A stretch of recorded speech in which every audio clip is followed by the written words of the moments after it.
Hey guys, AGVReviews here. Now today I'm going to be reviewing a recent anime from Wit Studios, Attack on Titans, which aired in April the 6th last year. 100 years ago, humanity was nearly wiped out by the giant creatures called Titans. Their origins are unknown even as the anime stands today, as it's not yet finished. The remaining humans gathered together and built three humongous walls named Wall Maria, Wall Rose and Wall Cena, in corresponding order.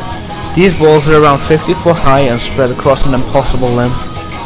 Now what makes these titans so menacing, you may ask?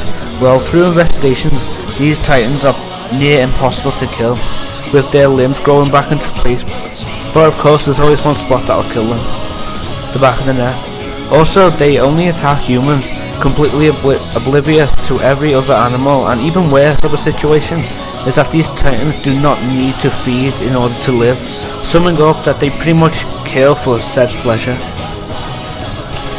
The main protagonist, Eren Yeager, and his adopted sister Mikasa and his best friend Armin arrive in the present day, seeking to escape from the walls which kept them trapped like cattle. On the day though, an even bigger titan, bigger than the walls itself, comes out of nowhere and smashes the drawbridge that once kept the humans safe. Soon smaller titans ranging from 3 foot to 15 foot enter the city, causing murder to its fullest extent. A boulder from the destruction of the drawbridge hits Eren's and Mikasa's house. After rushing over there, they realize their mother is stuck under the rubble. After the titan rushes over to the house, Eren witnesses his mum devoured by a titan. They escape the city and are moved behind another of the walls, Wall Rose. At this moment, Eren is filled with one thing: to kill every titan on the planet. As I mentioned earlier, there are three main characters: Eren, Mikasa and Armin. Starting off with Armin. Armin is the wimp of the group, the one most likely to break down in fear, but is also the brains, always thinking of plans to get out of every situation the character may find. Mikasa, the badass of the three, killing titans like it's a joke, and if you've seen the show, not many people can even take on one titan without being slaughtered. She is cynical as well. She believes that this world is harsh and only the strongest survive. She gets this from witnessing her parents' death. She does not hesitate anymore. And of course Eren has no skills of his own, only to be the one who is determined, kind of like the same attitude as Naruto, to never give up.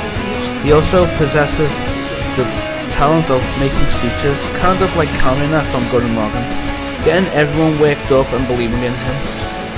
Now my opinion, for starters, since this is a review, I will not just review the actual story or plotline, but it's also animation, music, etc. Now with the introduction of the anime at the beginning of each episode, it's just amazing, no flaws whatsoever, and it's just awesome.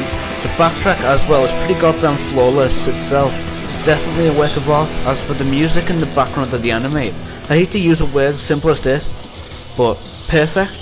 The music kind of has a way of making things seem hopeful when it needs to be, and in most cases the exact opposite as well. Now the animation of Attack on Titans is made from a fairly new animation production, and from being new, it doesn't do a half-bad job. In the anime there's a grapple device almost called the 3D maneuver gear. The way that is animated is so well done, it's pretty epic throughout the whole thing. From being able to swing at fast pace from tree to tree and make it look so sharp is just impressive to say the least. Now when watching the show, you're going to meet other characters that will revolve around the three main. Now saying that, I will not mention any of their names, as the death count on this show is so high that I wouldn't want to get your expectations up. No one in Attack on Titans is protected by a plot shield, simply keeping them alive because they're the main character. Anyone can pretty much die in this. Since this is the end of my review, now I'd like to give the show a rating. From animation, sound and plotline to character development, I'd like to give this show a solid 9.3 out of 10. This show is simply flawless in its own retrospect, and if you want any suggestions on what to watch after this, I recommend Gurren Lagann and Sword Art Online, as their plots are similar to Attack on Titans. You can also watch Attack on Titans on Crunchyroll for streaming, so go ahead and watch that.